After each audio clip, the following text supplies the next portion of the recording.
नमस्कार दोस्तों, स्वागत है आपका आपके अपने YouTube चैनल जीएस जीनियस में। जैसा कि आप स्क्रीन पर देख रहे हैं, सिविल सर्विसेज क्रॉनिकल जो करंट अफेयर की मैगजीन आती है, इसमें फरवरी 2025 का अंक लेकर के आपके समक्ष प्रस्तुत हुआ हूं। इसमें दिसंबर 2024 माह का करंट अफेयर दिया हुआ है। इसके कई जो छोटे छोटे वीडियोस जो है मैं ऑलरेडी अपने चैनल पे अपलोड कर चुका हूं। अगर आप हमने हमारे चैनल को सब्सक्राइब कर रखा है तो उम्मीद करता हूं कि वो आप तक समय से पहुंचते होंगे, और अगर आपने अभी हमारे चैनल पर नए हैं तो हमारे चैनल को सब्सक्राइब कर लीजिए, क्योंकि इस चैनल पर बहुत सा परीक्षा उपयोगी कंटेंट जो है रोज जो है अपलोड किया जाता है। तो चलिए मित्रों, इसके पहले कि मैं वीडियो शुरू करूं, आप हमारे चैनल को सब्सक्राइब कर लीजिए।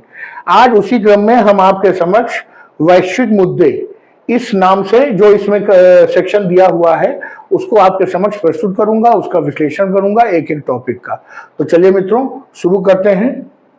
जो वैश्विक मुद्दे से जो टॉपिक है उसके अंदर जो पहला दिया हुआ है वो है ब्रिटिश संसद में सहायता प्राप्त जो मृत्यु विधेयक के पक्ष में मतदान है। प्रश्न आता है, हाल ही में किस देश में सहायता प्राप्त मृत्यु विधेयक के पक्ष में जो है मतदान पारित हुआ है? तो वो ब्रिटेन के संसद में हुआ है।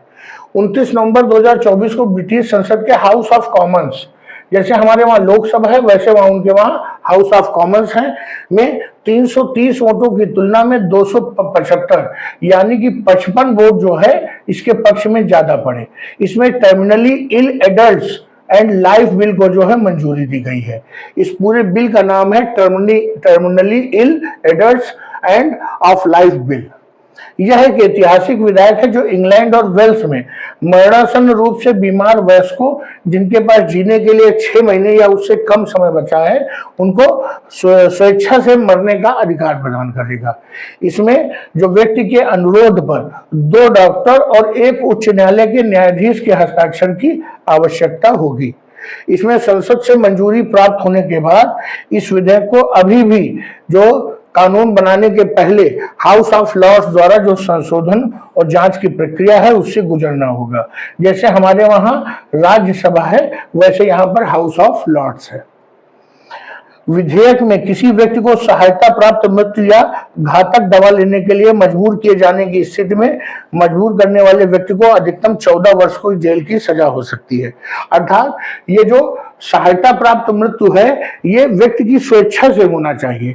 ऐसा न हो कि लोग जबरदस्ती जो है किसी को जो है इस प्रकार की मृत्यु कारित कर दें। उसके लिए 14 वर्ष की जेल की सजा निर्धारित की गई है।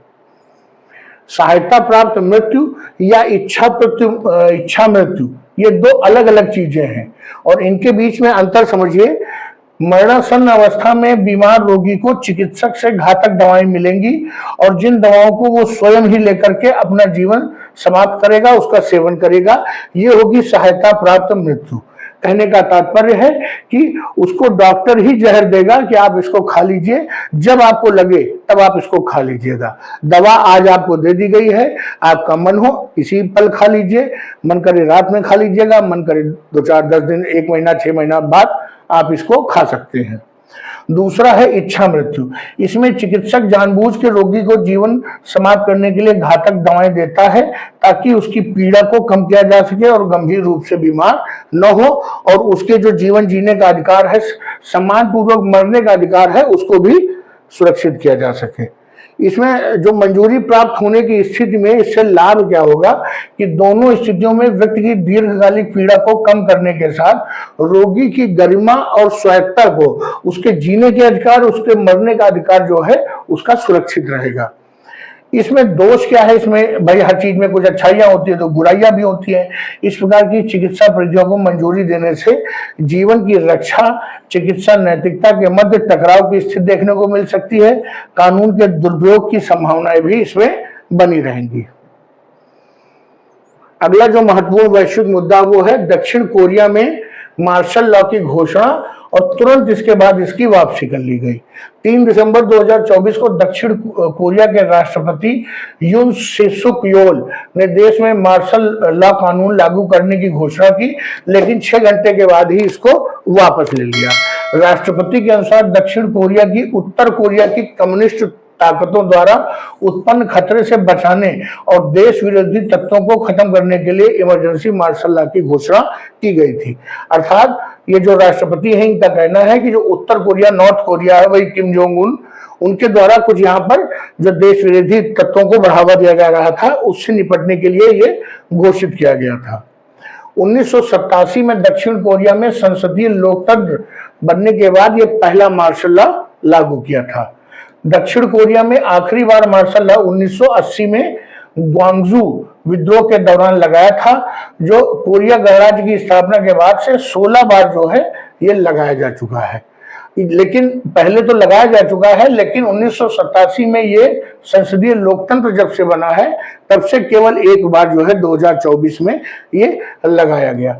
मार्शल लॉ की घोषणा के कारण राजनीतिक अराजकता और उनके निष्कासन की मांग को लेकर बड़े पैमाने पर विद्रोह प्रदर्शन हुए और सैकड़ों सशस्त्र सैनिकों ने संसद को घेरने और चुनाव आयोग पर छापा मारने का प्रयास किया।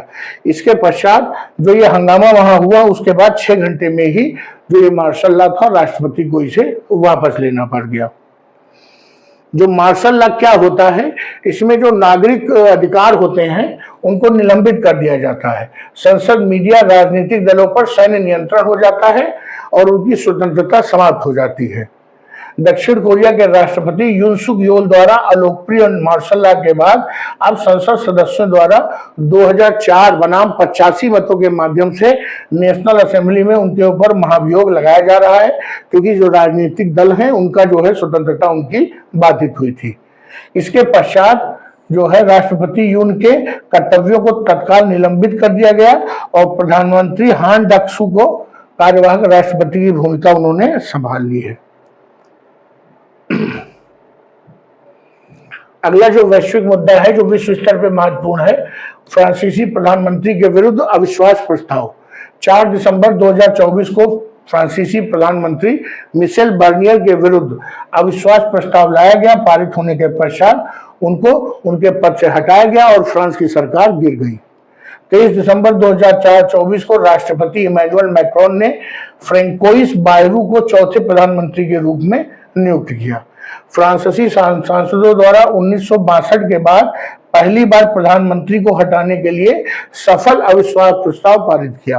होता क्या है कि अविश्वास प्रस्ताव लाया तो बार बार जाता है, चाहे वो भारत की संसद हो, चाहे फ्रांस की हो या कहीं की भी हो, लेकिन वो पारित नहीं हो पाता है अधिकांश समय। तो वहां पर ये पहली बार ये अविश्वास प्रस्ताव पारित हो पाया। प्रधानमंत्री के विरुद्ध लाए गए अविश्वास प्रस्ताव का उद्देश्य संसद द्वारा सरकार के बजट प्रस्तावों को अस्वीकार करना था।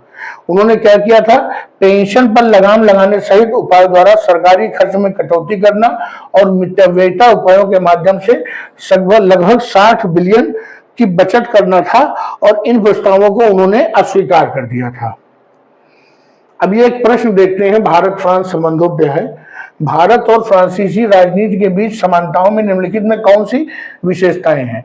तो पहला है लिखित संविधान। भारत का संविधान भी लिखित है, उनका भी संविधान लिखित है। वहां द्विसदनीय संसद है, यहाँ भी द्विसदनीय संसद है, लोकसभा और राज्यसभा। वहां पर स्वतंत्र न्यायपालिका है, यहाँ भी स्वतंत्र न्यायपालिका है। और जनमत संग्रह, किसी मुद्दे पर यहाँ कोई जनमत संग्रह भारत में तो नहीं कराया जाता है। और इसके 3 ऑप्शन फर्स्ट, सेकंड, थर्ड सही है और चौथा गलत है, इसलिए इसका उत्तर सी होगा।